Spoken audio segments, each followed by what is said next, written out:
वक्त की रफ्तार। मानसी, तुम कहना कुछ और चाह रही हो और कह कुछ और रही हो।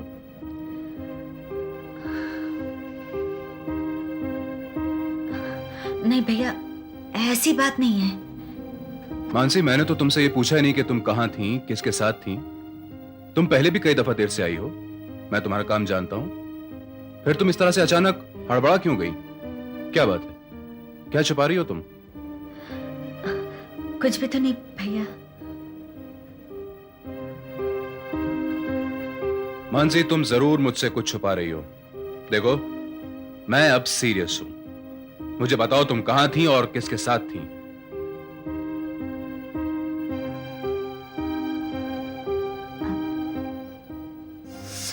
सॉरी भैया, मैंने आपसे झूठ बोला। दरअसल मैं अपने एक दोस्त के साथ थी। उसका कोई नाम तो होगा? देखो मानसी, मुझे साफ साफ बताओ कौन है वो, क्या करता है। मुझे गलत मत समझो, मैं तुम्हारी मदद करना चाहता हूं। कहीं ऐसा ना हो कि आदर्शों और उसूलों के पहियों के नीचे तुम्हारा प्यार कुचल दिया जाए। आई एम सॉरी भैया, मैं उसका नाम नहीं बता सकती। देखो मानसी, समझने की कोशिश करो। घर में तुम्हारी शादी की बातचीत चल रही है। आज फिर राय साहब का फोन आया था। कल को वो लोग तुम्हें देखने के लिए आ जाएंगे तो उन्हें मना करने के लिए कोई रीजन तो देना पड़ेगा। चार लोग चार बातें बनाएंगे। तुम समझ रही हो ना? भैया, मैं आपकी बात समझती हूं, लेकिन फिर भी मैं आपको उसका नाम नहीं बता सकती। मुझ में हिम्मत नहीं है। मुझे डर लगता है, पता नहीं आप क्या समझेंगे, बा और पापा क्या समझेंगे। ऐसा कौन सा ऐब है उसमें जिससे तुम डरती हो, जो तुम उसका नाम तक नहीं बता सकती? भैया, उसमें कोई ऐब नहीं है। I am very proud of him. तो फिर तुम इतना डर क्यों रही हो उसका नाम बताने से? मैं डर नहीं रही, लेकिन मैं उसका नाम भी नहीं बता सकती। आई एम सॉरी भैया।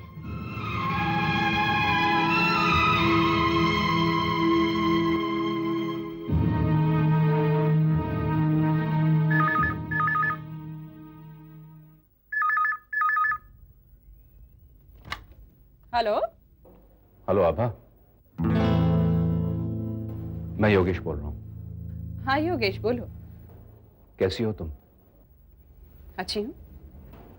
आभा, मुझे तुमसे कुछ काम है। जाहिर है मुझसे काम है, इसीलिए तो फोन किया होगा। आभा, मैं जानता हूं तुम मुझसे नाराज हो, लेकिन ये बात मुझे प्रोफेशनल सिलसिले में नहीं करनी है। ये पर्सनल मामला है। अगर पर्सनल काम है तो मैं अभी भी तुम्हारी दोस्त हूँ। जहाँ तक प्रोफेशनल काम का सवाल है, अब मैं तुम्हारे साथ काम नहीं कर सकती। अच्छा बताओ क्या बात है? मानसी तुम्हारी बहुत अच्छी दोस्त है ना? हाँ, सो तो है। और अपने अच्छे दोस्तों के बारे में सभी सब कुछ जानते हैं। कहना क्या चाहते हो तुम? देखो आभा, मानसी की जो इस वक्त उम्र है, इस उम्र में अपने दोस्तों से ही कुछ खास बातें की जाती हैं। वो बातें जो घर में नहीं बताई जाती। क्या जानना चाहते हो तुम? देखो, उसने मुझसे खुद कहा है कि वो किसी से प्यार करती है, लेकिन वो कौन है, उसका नाम क्या है, वो ये नहीं बता रही। और तुम चाहते हो कि मैं तुमको बता दूं? क्या तुम जानती हो उसे? क्या वजह है पता नहीं, लेकिन अभी तक उसने उसका नाम नहीं बताया। आभा, ये कैसे हो सकता है? तुम उसकी इतनी खास दोस्त हो। कोई जरूरी तो नहीं कि दोस्त को हर बात बताई जाए। आभा, तुम सचमुच नहीं जानती या मुझे बताना नहीं चाहती? दोनों ही। मैं नहीं जानती हूँ, और अगर मैं जानती भी होती तो मानसी ने जिस भरोसे से मुझे बात बताई होती, वो भरोसा थोड़ी ना तोड़ सकती हूँ।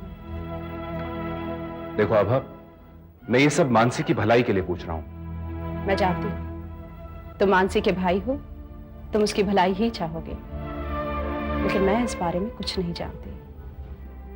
ठीक है आभा, आई एम सॉरी। मुझे माफ करना, तुम्हें खामखा तकलीफ दी।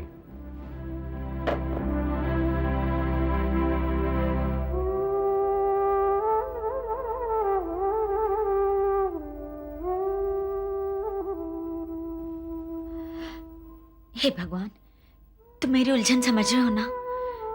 मैं कैसे बता दूं उसका नाम? दुनिया क्या कहेगी? पापा और बा क्या कहेंगे? भगवान, तुमने मुझे इतने रईस खानदान में जन्म क्यों दिया? मुझे डर लगता है कहीं मेरी दौलत हम दोनों के बीच में दीवार बनकर न खड़ी हो जाए। हालांकि उसके पास तो वो सब कुछ है जो दुनिया की सारी दौलत देकर भी नहीं खरीदी जा सकती। लेकिन ये बात तो मैं समझती हूँ, दुनिया थोड़ी समझेगी। भगवान प्लीज मेरी रक्षा करो। मैं उसका नाम दुनिया को कैसे बता दूं? वैसे मेरा दिल उसका नाम जानता है, तुम उसका नाम जानते हो, लेकिन मंथन का नाम मैं दुनिया को कैसे बता दूं? प्लीज कुछ करो भगवान, प्लीज।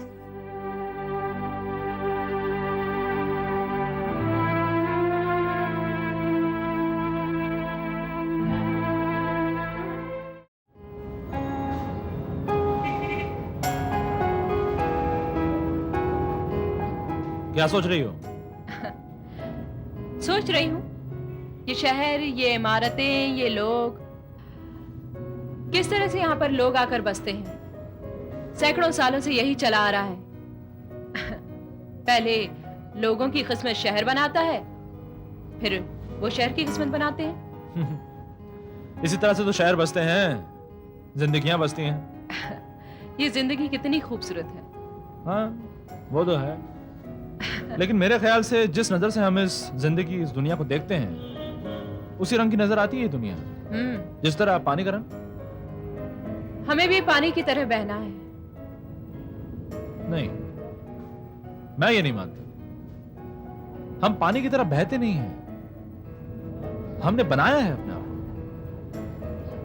हाँ, जिस तरह हम अलग अलग मकाम से गुजरते हैं, लेकिन वो मकाम हमने तय किए हैं, और जो हमने तय नहीं किए हैं, अगर वो हमारे सामने आए हैं तो हमने उन्हें भी एक्सेप्ट किया है।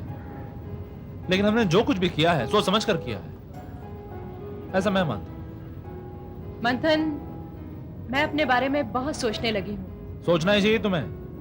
कितने दिन हो गए तुम्हें सरकार को छोड़े हुए, और अभी तक तुमने कुछ सोचा ही नहीं है। फ्रीलांसिंग कर रही हूँ मैं। तुम करती नहीं हो फ्रीलांसिंग, सिर्फ बोलती हो। क्या क्या तुमने अभी तक? मैंने इस बीच में बहुत कुछ किया है। मैंने बहुत सारी कविताएं पढ़ी हैं, बहुत सारी किताबें पढ़ी हैं, ओल्ड क्लासिकल फिल्में जो बहुत दिनों से नहीं देखी थी फिर से दोबारा देखी हैं, कई चित्रों की प्रदर्शनी देखी। एक दिन तो पूरा दिन शहर में अकेली घूमती रही। डबल डेकर बस में अंदर बैठी रही और न जाने क्या क्या सोचती रही, किन किन ख्यालों में डूबी रही मैं। क्या सोचा तुमने? मैंने ये सोचा कि अब मुझे शादी कर लेनी चाहिए। हाँ, जिस तरह दिन ब दिन तुम्हारे चेहरे पर उम्र नजर आने लगी है, तुम्हें शादी कर ही लेनी चाहिए। लेकिन तुम सीरियस हो क्या? बिल्कुल। अच्छा, वेरी गुड। सीरियस तो तुम्हें होना ही चाहिए। पागल। तो क्या सोचा है तुमने, क्या करोगी? कोई लड़का वड़का देखा है तुमने? मारूंगी मैं तुम्हें। अरे तुम उस दिन कह तो रही थी, हाँ एक लड़का तुमने फोन पे बताया था ना। कौन है वो? बड़ा अच्छा है, पत्रकार है। अच्छा, पत्रकार है? जी। और क्या करता है? और क्या करता है उसके अलावा? प्यार करता है मुझे, पर जतलाता नहीं है। वो तुमसे प्यार करता है, तुम उससे प्यार करती हो। लेकिन वो तुमसे प्यार करता है? नहीं करता होगा भाई। तुम उससे प्यार करती हो तो वो भी तुमसे प्यार करता ही होगा, लेकिन जताता नहीं है। अरे उल्लू का पट्टा है वो। बिल्कुल, सो तो वो है ही। मैं सोचती हूँ कि मैं शादी कर लूं, छोटे छोटे बच्चे हों, उनकी परवरिश में अपनी सारी एनर्जी लगा दूं। उन्हें देश का अच्छा नागरिक बनाऊं और वो हमेशा मेरे पास रहे। अरे वाह वाह वाह, तुम तो यार एकदम सीरियस हो गई यार। हैं? हाँ, मैं सीरियस हो गई हूँ। अब मैं जिंदगी को अलग ढंग से देखने लगी हूँ, सोचने लगी हूँ। सोचना तो चाहिए, बिल्कुल सोचना चाहिए। अच्छा यार मैं चलता हूँ, मैं तो लेट हो रहा हूँ। बारिश आ गई तो। थोड़ा सा वक्त और रुक जाते मेरे साथ में। अरे तुम्हारे साथ तो जिंदगी भर का साथ है, थोड़े बहुत में क्या होने वाला है हमारा, हाँ? चलो बाय। Bye bye. चलो मंथन, तुमने कम से कम ये तो कह दिया कि हम दोनों का जिंदगी भर का साथ है। विलास, भारद्वाज सत्यनारायण जी की पार्टी से नहीं खड़े हो रहे हैं। मैं जानता हूं, वो निर्दलीय उम्मीदवार है। लेकिन इससे डीएम को फायदा हो सकता है। वो कैसे? भारद्वाज जी निर्दलीय उम्मीदवार है, मगर सत्यनारायण जी की पार्टी ने उन्हें सपोर्ट देने का ऐलान किया है। हाँ, लेकिन पार्टी से जो फायदा मिलना था वो तो नहीं मिलेगा। आखिर लोग ये भी तो सोचते हैं कि पार्टी की सपोर्ट है, लेकिन वो पार्टी से खड़े हुए क्यों नहीं? मैं नहीं समझता कि इस बात से डीएम को कोई फायदा हो। मैं तो ये मानता हूं कि ये चुनाव डीएम को जिंदगी भर याद रहेगा। ऐसी हार उसने सपने में भी नहीं सोची होगी। इतना यकीन है तुम्हें डीएम की हार पर? हाँ, यकीन है, और यही मौका है मेरे लिए बदला लेने का। डीएम ने जो दुख, जो दर्द मुझे दिए हैं, जो परेशानियां मेरे घर वालों को दी है, उसका हिसाब मैं अब चुकता करूंगा। डीएम के खिलाफ मेरे दिल में जो आग तुमने सुलगाए रखी है, उस आग में उसे झुलसता हुआ अब मैं देखूंगा। क्या सोचा है तुमने? क्या करने वाले हो? डीएम की हार की वजह अब मैं बनूंगा। एक तरफ विलास होगा और दूसरी तरफ अवतार सिंह। डीएम को चुनाव के लिए पैसों की जरूरत है। अवतार सिंह डीएम के पास जाएगा, उससे वो जमीन मांगेगा। पैसों की लालच में अगर डीएम राजी हो जाता है तो उसे बस्ती खाली करवानी पड़ेगी और वही उसी की हार बन जाएगी। और दूसरी तरफ विलास के पास डीएम के देशद्रोही होने के सबूत है, जिसे वो हर रोज प्रजासत्ताक में छापता रहे। तुम्हारी ये प्लानिंग बहुत ही उम्दा है विलास। डीएम साहब तो दोनों तरफ से फंस जाएंगे। भारद्वाज जी भी डीएम साहब के सामने मुसीबत बनकर खड़े हैं। ये हमारे लिए बहुत अच्छी बात है। इस बात से हमें फायदा होगा। बस यूं समझो विलास कि तुम्हारी इस प्लानिंग से डीएम साहब का पॉलिटिकल करियर तबाह हो जाएगा। सिद्धि, एक अरसे से जिस दिन का मुझे इंतजार था, अब वो दिन आ गया है। भाई मधुकर, हम मानते हैं कि हमने तुमसे वादा किया था, लेकिन आदर्श नगर हमारा वोट बैंक है और इस वक्त हमें उस बैंक की बहुत सख्त जरूरत है। हमें तो वहीं से चुनाव लड़ना होगा भाई। कैसी बात कर रहे हैं सर? आपके लिए चुनाव क्षेत्र तो क्या, मेरी जान हाजिर है। आप आजमा कर तो देखिए सर। लेकिन सर क्या है कि इस इलेक्शन में पैसे की बहुत प्रॉब्लम पड़ रही है सर। ऐसा भी आ जाएगा? लेकिन कहां से आएगा सर? इंडस्ट्रियलिस्ट पैसा देने में बहुत देरी कर रहे हैं सर। फिलहाल तो अपना काम चल रहा है ना? फिलहाल तो काम चल रहा है, लेकिन सर एडवांस में अपने पास कुछ ना कुछ पैसा तो चाहिए ना सर। बाद में जरूरत पड़ सकती है, तो अगर पैसा आएगा, हमारे पास होगा, तो बाद में प्रॉब्लम नहीं आएगी ना सर। एक सुझाव दूं सर? बोलो। सर क्यों ना हम अवतार सिंह से पैसा मांग लें? एयरपोर्ट वाली जमीन का लालच तो हमने उसे दे ही रखा है सर। मधुकर, तुम पागल हो गए हो। इस वक्त वो जमीन मधुमक्खी के छत्ते की तरह है। इस वक्त अगर हमने उस जमीन पर हाथ डाला तो समझो कि जमीन हमारे पैरों के नीचे से निकल गई। हुजूर, छोटा हूं बड़ी बात, लेकिन वो क्या है सर कि जमीन देना और जमीन का लालच देना दो अलग अलग बातें हैं। वैसे हुजूर मेरे से ज्यादा समझदार हैं। हम अवतार सिंह को जमीन का लालच देंगे, जमीन नहीं। Exactly sir.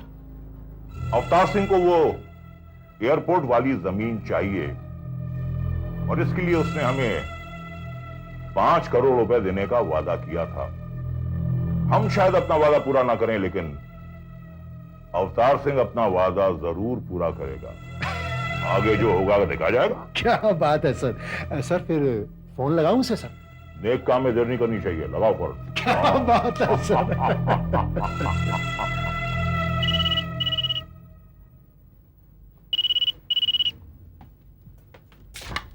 हेलो। हेलो, मैं मधुकर बोल रहा हूँ। हाँ मधुकर, राघव हियर। आहा, क्या बात है आपकी। राघव जी कैसे हैं आप?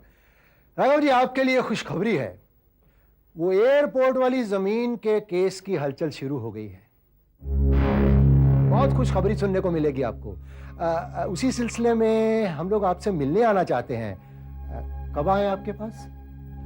मैं साहब से पूछ के आपको तुरंत फोन करता हूँ। हाँ जी, ये ठीक रहेगा। Okay bye.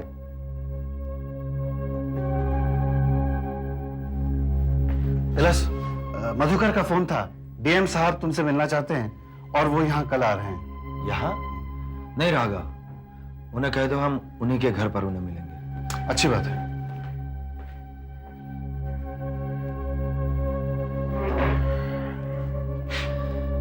सिद्धि, तुम्हें क्या लगता है डीएम मुझे किस लिए मिलना चाहता है? हो सकता है वो जमीन का सौदा करना चाहते हो। मगर चुनाव सामने है और इस वक्त वो जमीन खाली नहीं करवा सकता। हाँ, लेकिन हो सकता है उन्हें पैसों की सख्त जरूरत हो और इसलिए वो जमीन खाली करने को तैयार हो जाए। अगर ऐसी बात है तो मैं उसे मजबूर कर सकता हूं। मैं उसे कहूंगा कि मुझे जमीन चुनाव के पहले चाहिए। वो मान जाएगा? मानेगा तो नहीं, लेकिन जब मैं उसे कहूंगा कि मेरे पास उसके खिलाफ सबूत है, तब उसे मानना पड़ेगा। ऐसा मत करना, इसके लिए अभी समय है। अगर अभी डीएम को यह पता चल गया कि तुम्हारे पास कोई सबूत है और तुम उसे मजबूर करने वाले हो, तो हो सकता है कि वो कोई हल निकाल ले। तो तुम्हारी राय क्या है? उससे मिल लो, पता करो कि वो क्या चाहता है। अगर तो वो इलेक्शन से पहले हमें जमीन देने को तैयार हो जाता है तो उसे पैसों की ऑफर दे देना, वरना चुपचाप वापस लौट आना। ठीक है, मतलब ये कि हमें उस वक्त कदम उठाना है जब चुनाव 2-4 दिन की दूरी पर हो, ताकि डीएम को संभलने का मौका ही ना मिले। बिल्कुल ठीक समझा तुमने विलास। डीएम के साथ तुम्हारी ये जंग अब अंतिम स्थिति तक पहुंच चुकी है।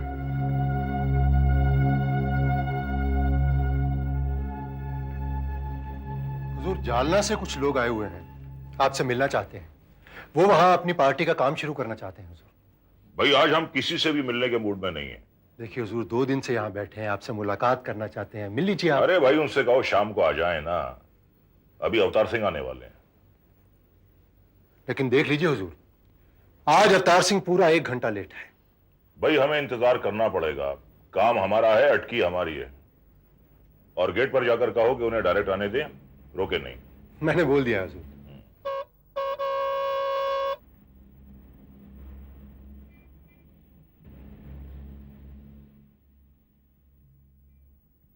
विलास,